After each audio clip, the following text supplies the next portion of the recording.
하나님 말씀 출애굽기 12장 37절에서 51절 말씀입니다. 함께 읽도록 하겠습니다. 이스라엘 자손이 람셋에서 발행하여 숫곳에 이르니 유아 외에 보행하는 장정이 60만 가량이요 중다한 잡족과 양과 소와 심이 많은 생축이 그들과 함께하였으며 그들이 가지고 나온 발교되지 못한 반죽으로 무교병을 구웠으니 이는 그들이 애굽에서 쫓겨남으로 지체할 수 없었음이며 아무 양식도 준비하지 못하였음이었더라. 이스라엘 자손이 애굽에 거주한 지 430년이라. 430년이 마치는 그날에 여호와의 군대가 다 애굽 땅에서 나왔은즉 이 밤은 그들을 애굽 땅에서 인도하여 내심을 인하여 여호와 앞에 지킬 것이니 이는 여호와의 밤이라. 이스라엘 자손이 다 대대로 지킬 것이니라. 여호와께서 모세와 아론에게 이르시되 유월절 규례가 이러하니라. 이방 사람은 먹지 못할 것이나 각 사람이 돈으로 산 종은 할례를 받은 후에 먹을 것이며 거류인과 타국 풍꾼은 먹지 못하리라. 한 집에서 먹되 그 고기를 조금도 집 밖으로 내지 말고 뼈도 꺾지 말지며 이스라엘 회중이 다 이것을 지킬지니라. 너희와 함께 거하는 타국인이 여호와의 유월절을 지키고자 하거든 그 모든 남자는 할례를 받은 후에야 가까이 하여 지킬지니 곧 그는 본토인과 같이 될 것이나 할례 받지 못한 자는 먹지 못할 것이니라. 본토인에게나 너희 중에 우간 이방인에게나 이 법이 동일하니라 하셨으므로 온 이스라엘 자손이 이와 같이 행하되 여호와께서 모세와 아론에게 명하신 대로 행하였으며 그 같은 날에 여호와께서 이스라엘 자손을 그 군대대로 애굽 땅에서 인도하여 내셨더라. 아멘.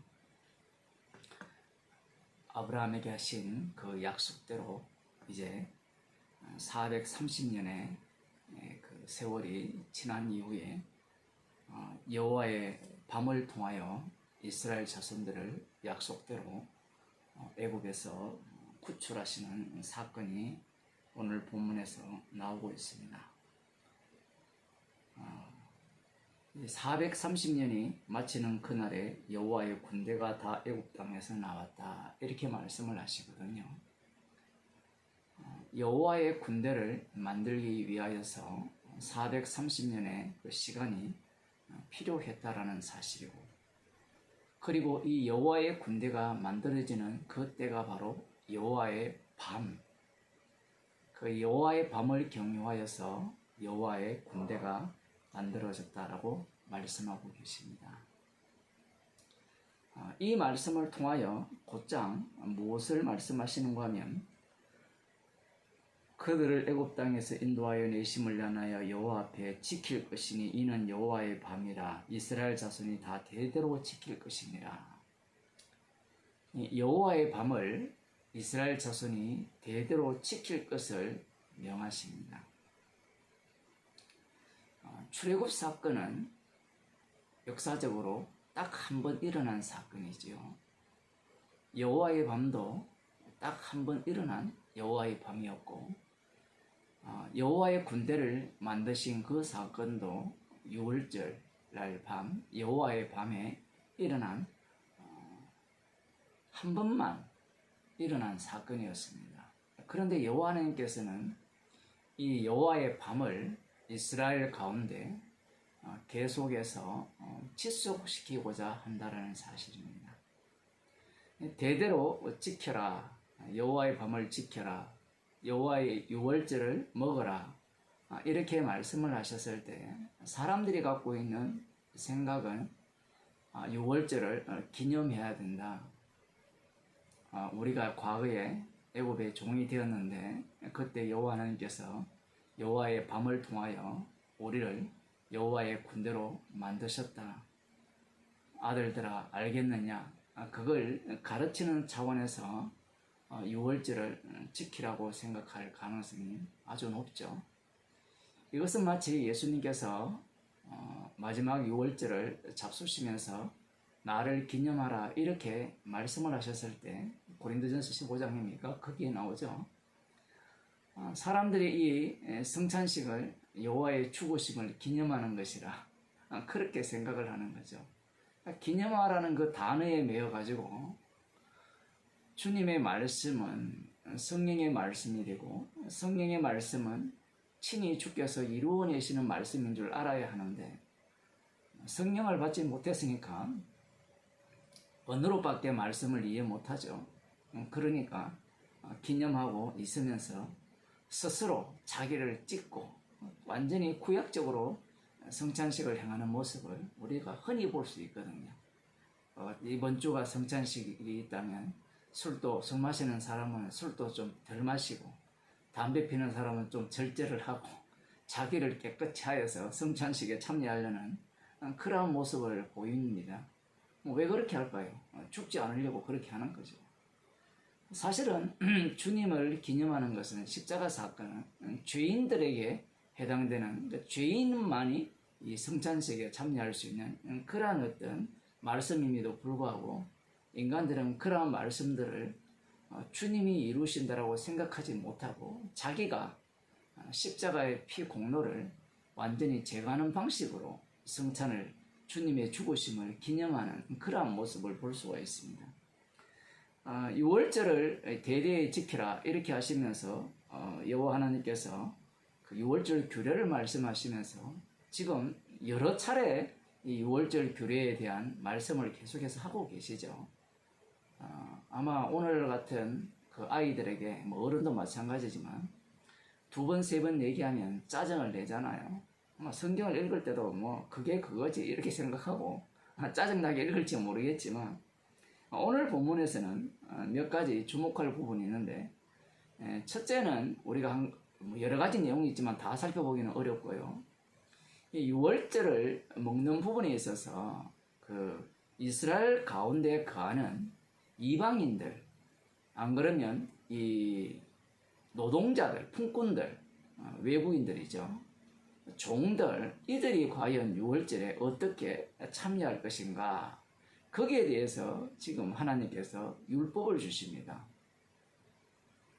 자, 이렇게 주시는 이유는 이러한 조건을 갖추어야 6월절에 참여할 수 있다라고 말씀하시는 것 같거든요. 뒤에 보면 이 율법을 주셨다라고 이렇게 말씀을 하시는데 뭐 유대인들은 그렇게 해석을 할 수밖에 없습니다. 6월절에 참여하는 조건이 뭐냐라고 밖에 해석이 안 되죠. 그러나 여호와 하나님께서는 이러한 어떤 그 이방인, 그 다음 품꾼, 종들 이러한 자들을 통하여서 이스라엘 가운데 이 출애굽을 계속해서 반복시키고 있고 여호와의 밤을 반복시키고 있다는 사실을 그들은 눈치채지 못하는 겁니다. 자신들은 이미 6월절에 참여할 자격 조건이 갖추어졌고 그러나 그 자격 조건이 갖추어지지 못한 이방인이나 종들 같은 경우에는 어떻게 6월절에 참여할 것인가? 그러려면 여호와 하나님께서 말씀을 하셨죠. 할례를 행하면 이방인이라도 타국인이라도 종이라도 그 누가 되었든 이 6월절에 참여할 수 있다. 여호와의 밤에 참여할 수 있다. 그렇게 여호와 하나님께서 말씀을 하시거든요. 이렇게 말씀을 하시니까 유대인들이 이 말씀을 해석을 할 때 어떻게 해석을 하느냐? 6월절 예식에 참여할 수 있는 그 방법은 할례를 행하는 방법이다. 그러면 이 할례 언약 속에 이들이 들어오니까 6월절 예식에 참여할 수 있다라는 그런 생각을 갖는 거예요. 그렇게 되면 이제 나는 살았다가 되겠죠. 유대인들 입장에서는 할례 받지 못한 자들은 죽은 자이기 때문에 개와 같은 자들이기 때문에 그들 중에 만일에 할례를 행한 자가 있다면 하나님의 백성 속으로 산자 속으로 들어온다라고 그렇게 생각할 수밖에 없는 겁니다. 그래서 이스라엘 자손들은 이 여호와의 말씀대로 철저하게 할례를 행한 자만이 이 6월절 예식에 참여할 수 있도록 그렇게 말씀을 그렇게 생각을 하는 겁니다. 그렇게 적용해 나가고요. 그렇다면 이 할례 언약이 여기에서 등장을 하는데 할례 언약과 6월절이 무슨 관계가 있느냐라고 이렇게 보게 된다면 할례 언약은 우리들이 잘 아시다시피 혈통이 잘려지고 그 잘려지는 그 피 가운데 새로운 언약의 자손이 만들어진다는 내용이 할례 언약이죠. 혈통이 날아간 자리, 그러한 자만이 유월절 예식에 참여할 수 있다는 겁니다. 달리 말하면 유월절에 참여한다는 것은 나는 죽었고, 그리고 할례를 행할 때 피를 흘리잖아요. 피를 통하여서 나는 살았다.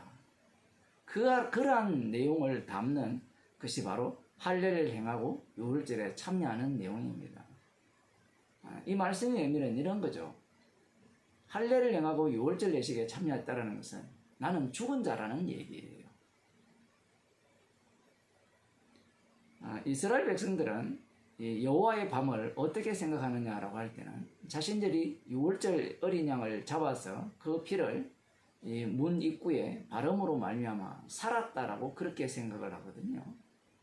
그러나 하나님께서 이 여호와의 밤을 통하여서 이스라엘을 구출하신 것은 그들을 죽이시고 여호와 하나님께서 유월절 어린 양의 피로 새롭게 만드신 하나님의 아들을 애굽에서 이렇게 창조하신 것을 지금 여기에서 말씀하고 있다는 사실입니다. 계속해서 그 이방인이나 종이나 그들이 유월절 예식에 참여하는 이러한 법을 하나님께서 주신 이유는 너희들이 지금 살아가는 이유가, 너희들이 약속의 땅에 들어가서 그 사는 이유가 그 피를 위한 것이기 때문에 산다라는 이야기입니다. 너희들 자신을 위한 것이 아니라는 거죠. 달리 말하면 여호와의 밤의 의미를 보여주기 위한 이스라엘이라는 겁니다. 그래서 이스라엘 백성 가운데 이방인이 가기도 하고 그들 가운데 종이 있게 하신다라는 사실입니다. 그러면서 하나님께서 이런 말씀을 하십니다. 그 유월절 양을 먹을 때 뼈를 꺾지 말라, 이렇게 말씀을 하셨거든요. 그 민수기인가 거기에 보면 이 뼈 하나도 이렇게 꺾지 말라라는 말씀을 하십니다. 이 말씀을 하면 우리들은 누구나가 잘 아는 그 요한복음 19장 말씀이 떠오르죠. 요한복음 19장 말씀에 이렇게 나옵니다. 33절, 예수께 이르러는 이미 죽은 것을 보고 다리를 꺾지 아니하고 그 중 한 군병이 창으로 옆구리를 찌르니 곧 피와 물이 나오더라. 이를 본 자가 증거하였으니 그 증거가 참이라. 저가 자기의 말하는 것이 참인 줄 알고 너희로 믿게 하려 함이니라. 이 일이 이룬 것은 그 뼈가 하나도 꺾이오지 아니하리라 한 성경을 응하게 하려 함이라. 예수님께서 유월절 어린 양이 되셨죠. 자, 분명히 오늘 본문에서 유월절을 대대로 지키라고 말씀을 하셨잖아요. 그래서 지키는 것이 그들에게는 하나님의 백성다움, 하나님의 군대다운 모습이라 이렇게 생각을 할 수밖에 없는 거고요. 그리고 이방인들이 들어오는 그것도 하나의 절차라고 생각할 수밖에 없는 겁니다. 그래서 유월절 어린 양을 잡을 때 뼈를 꺾지 말라 했거든요. 그런데 놀라운 것은 오늘 이 요한복음 19장을 보게 되면 누가 예수님의 뼈를 꺾지 않습니까? 이스라엘 자손이 뼈를 꺾지 않는 것이 아니라 군병이 꺾지 않아요. 이 연결을 한번 해보세요. 예수님이 유월절 어린 양이 되시면 예를 들어 예수님의 그 뼈를 하나도 꺾지 않았다 하면 그 뼈를 꺾지 않는 당사자가 이스라엘 자손이 되어야 되죠. 그런데 군병이 꺾지 않아요. 군병이 꺾지 않았다는 말은 이스라엘 자손을 어떤 자들로 간주하느냐라는 겁니다. 바로 예수님을 십자가에 못 박아 죽인 이 군병과 동일한 자들로 간주한다라는 사실입니다. 무슨 얘기인가 하면 유월절을 대대로 지키라고 하심으로 말미암아 이스라엘 백성들을 어떤 자로 만들어 버리느냐라고 할 때는 바로 바로왕과 같은 자로 여호와 하나님께서 만드셨다라는 사실이에요. 그 모습을 지금 이 요한복음 19장에서 보여주고 있다라는 사실입니다. 달리 말하면 이스라엘 백성들은 이제 유월절을 여호와의 밤을 경유하여서 여호와의 군대가 되었고 여호와의 군대가 된 이후에 유월절 법을 받죠. 그 율법을 받음으로 말미암아 그들은 율법을 지키는 자가 되죠. 조금 달리 표현하면 유월절 어린 양의 피를 잡아서 문 입구에 바르고 그 다음 그 고기를 불로 구워서 먹고 선나물과 함께 먹음으로 말미암아 자신들은 구원받았다라고 생각하는 겁니다. 제가 여러 차례 말씀드렸지만 그 행위를 통해서 그들이 구원받은 것이 아니에요. 만일에 그런 식이 된다면 이 바로왕이 여호와께서 강팍해 하셔서 구원하지 않으신 건데 바로왕이 이 유월절 어린 양에 자기가 선택을 하지 않았기 때문에 이 저주받았다라고 그렇게 해석할 수밖에 없는 겁니다. 여호와의 밤을 위한 이스라엘, 그 여호와의 밤에 죽으심 당한 바로 그 유월절 어린 양이 심판하시고 그 심판 속에서 또 구원하시는 그런 구원자임을 드러내시기 위한 이스라엘이라는 거예요. 그걸 보여주기 위한 이스라엘이고 그걸 보여주기 위한 바로왕이라는 사실입니다. 결국 이 유월절을 경유함으로 말미암아 유월절을 지키라고 명령을 하심으로 말미암아 이스라엘 백성들은 어떤 자들이 되느냐라고 할 때는 예수님을 죽이는 자들이 돼요. 갈라디아서 3장을 보고 마치겠습니다. 갈라디아서 3장에 보면 17절에 이런 말씀이 나옵니다. 내가 이것을 말하노니 하나님의 미리 정하신 언약을 430년 후에 생긴 율법이 없이 하지 못하여 그 약속을 헛되게 하지 못하리라. 약속대로 구원을 하시거든요. 약속대로. 근데 여기에 430년이 나오죠. 오늘 본문에 나오는 430년. 430년 후에 하나님께서 무엇을 주셨냐고 할 때는 율법을 주셨어요. 유월절 사건을 일으키면서 율법을 주시죠. 그 율법을 주시면 인간은 어떠한 인간임이 드러나느냐 한번 봅시다. 그 약속을 헛되게 하지 못하리라. 만일 그 유업이 율법에서 난 것이면 약속에서 난 것이 아니리라. 그러나 하나님이 약속으로 말미암아 아브라함에게 은혜로 주신 것이다. 분명히 나오죠. 약속으로 말미암아 은혜로 그들을 구원했다라는 것이 유월절 어린 양의 피를 그들이 문 임방 좌우에 바르는 거예요. 문설주 좌우에 바르고 임방에 바르는 겁니다. 그러한 것들인데 이들은 이 은혜를 따라 약속을 주셨다라고 생각하지 못하고 자신의 행위를 거기에 집어넣기 시작하는 거예요. 왜 그런가 하면 유월절 규례가 주어지기 때문에 그렇습니다. 19절에 보면 그런즉 율법은 무엇이냐 범법함을 인하여 더한 것이라 천사들로 말미암아 중보의 손을 빌어 베푸신 것인데 약속하신 자손이 오시기까지 있을 것이라. 약속의 자손이 오실 때까지 있게 하기 위해서 그들을 철저하게 어떻게 범법한 자에게 그들에게 율법을 주셨다라는 것이에요. 더 놀라운 사실은 22절을 봅시다. 그러나 성경이 모든 것을 죄 아래 가두었으니 이는 예수 그리스도를 믿음으로 말미암은 약속을 믿는 자들에게 주려 하십니다. 죄 아래 가둬버렸어요. 유월절 사건을 통하여서 하나님의 군대를 만들었는데 그 하나님의 군대에게 율법을 주신 이유는 모든 인간을 죄 아래 가두어서 이 유월절의 그 본 오리지널이죠. 그 십자가 사건, 그 십자가에 지신 예수 그리스도의 주되심을 드러내기 위해서 그들을 모두 다 죄 아래 가두어 두셨다라는 사실입니다. 인간의 구원, 그 인간의 심판은 인간 쪽에서 나올 수가 없습니다. 유월절을 체험했다고 해서 그 체험한 것이 그들을 구원한 것이 아니죠. 그들을 유월절 어린 양의 피로 구원한 이유는 하나님의 군대로 만들어서 이 하나님의 군대가 할 일이 뭐냐? 죄 아래 가둬 있다는 것을 보여주는 일을 하기 위해서 그들을 만든 거예요. 모든 인간은 죄 아래 가둬져 있습니다. 예수님께서 그 군병들에 의해서 뼈가 꺾이지 않았다는 것은 모든 인간은 죄 아래 가둬져 있고 모든 인간은 저주받아 마땅한데 그렇게 해서 유월절 어린 되신 그분이 죽으시고 부활하셔서 주가 되셔서 천국 보낼 자는 천국 보내시고 지옥 보낼 자는 지옥 보내신다라는 겁니다. 오늘 본문이 왜 중요하냐라고 할 때는 사람들은 말씀을 보는 태도 자체가 말씀을 주시면 지키려고 덤벼들어요. 말씀은 말씀하시는 분이 십자가의 피능력을 증가하시기 위해서 주신 말씀이에요. 오히려 그 말씀을 위해서 이스라엘 백성들은 이 갈라디아서 3장에 나오는 말씀처럼 죄 아래 가두어지는 그러한 상황 속으로 내몰리게 되는 겁니다. 그래서 그들은 예수님이 오셨을 때 구약의 말씀들을 어떤 식으로 해석을 합니까? 선악과 먹은 방식으로 해석을 하여서 자신들이 말씀대로 살아가기 때문에, 의롭기 때문에 예수님을 십자가에 못 박아 죽여버립니다. 기도하시겠습니다. 하나님 아버지, 말씀을 보는 안목 자체가 이미 소경의 안목이기에 하나님과 같이 된 그러한 선악과 먹은 티를 낼 수밖에 없음을 저희들에게 알려주심을 감사드립니다.